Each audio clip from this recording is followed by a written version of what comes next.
Hi everyone, welcome back to another episode. In this video, I'm gonna let you know the ways to use Lyft Earning Tracker as a driver.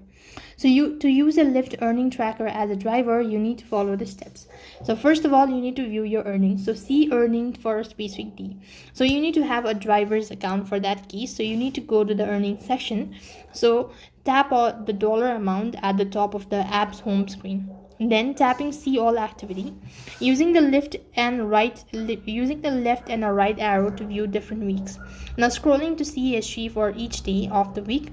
Now tapping on the specific right or bonus to view details.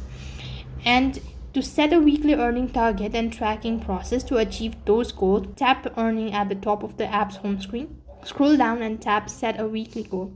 Select a desirable amount and tap the set goal.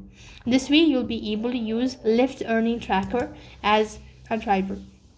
That is all for this video. I hope the video was helpful. Make sure to like, share and subscribe to our channel. Thank you for watching. See you in the next video.